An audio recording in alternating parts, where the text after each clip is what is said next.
नवरात्रि का उपवास और भूखी सास। सास ने पकड़ ली थी नवरात्रि के उपवास रखने की जिद। 9 माताओं के लिए 9 दिन व्रत रखूंगी। मैया की भक्ति में शक्ति है। मैया हमारे परिवार को अपना आशीर्वाद जरूर देंगी।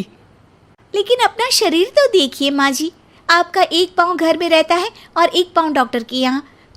फिर से बीमार हो गई तो जय माता दी के साथ राम नाम सत्य भी। अरे राम राम राम, कैसी बातें कर रही हो बहू। राम नाम सत्य हो मेरे दुश्मनों का। मुझे व्रत रखने से मत रोको बहू, वरना देवी माँ नाराज हो जाएंगी। नहीं, तुम्हारी सासु माँ नाराज हो जाएंगी। अरे पर माँ, भूखे क्यों रहना है? देवी माँ थोड़ी ना चाहती होंगी कि उनके भक्त भूखे रहें। और आपकी तो सारी मनोकामना पूरी हो चुकी है ना माँ।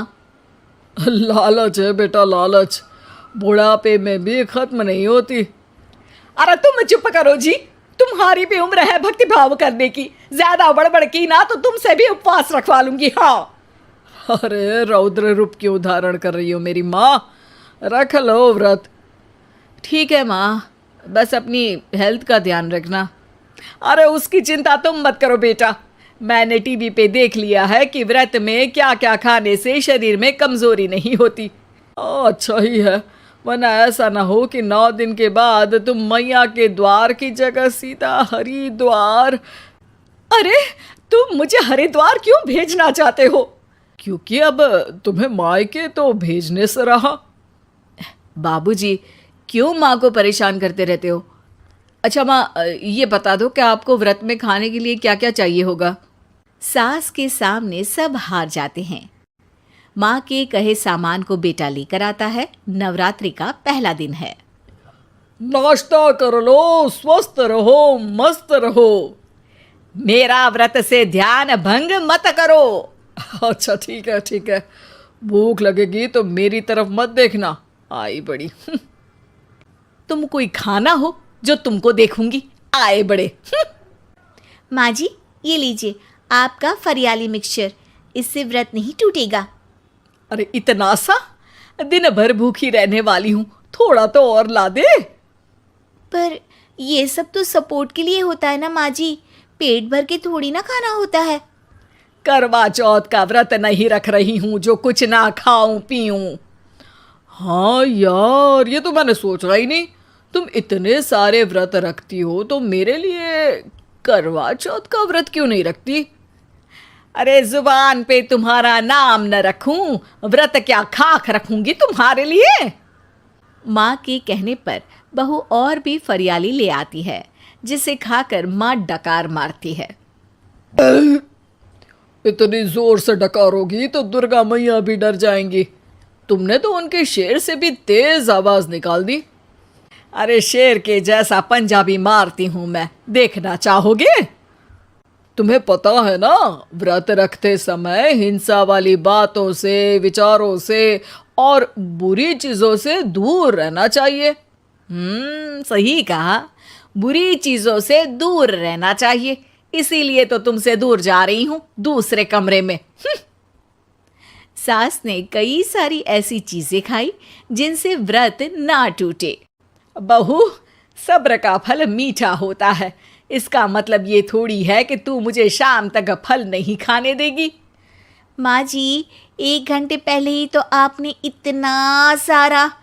अरे एक खाता ही बना ले, उसमें लिखा करे कि मैंने कितना खाया, कितना पानी पिया। अरे नहीं नहीं माँ जी, मैं अभी फल लेकर आती हूँ। जोर से बोलो। नहीं माँ जी, मैं फल लेकर आती हूँ। अरे ये नहीं, जोर से बोलो, जय माता दी।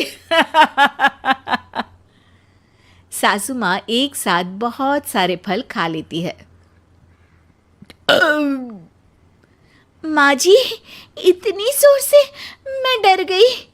अरे भक्ति की शक्ति की पुकार है। पुकार नहीं, डकार है।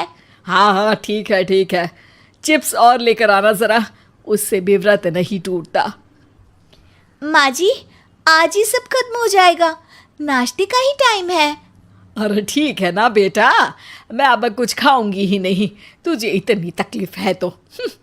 नहीं नहीं माँ जी, मेरा मतलब था कि उपवास में सिर्फ इतना खाना चाहिए जितना शरीर के लिए सही रहे। स्वाद के लिए खाने से तो अच्छा है कि उपवास ही मत रखो। माता जी की कृपा तो वैसे भी बनी ही रहती है। अरे वाह बहू वाह, एक ढोलक और हारमोनियम भी लेकर आना और प्रवचन करने लग जा। श्री श्री 108 बहु ईश्वरी माता। माँ जी, मैं आपके लिए चिप्स लेकर आती हूँ। बहू की सही सलाह को भी सास नज़रअंदाज कर देती है। थोड़ी देर में बहू सास को चिप्स लाकर दे देती है। आलू की चिप्स, आहा मजा आ गया।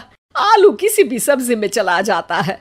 आलू पनीर, आलू पालक, आलू टमाटर, आलू भिंडी और तो और पराठे में भी चला जाता है।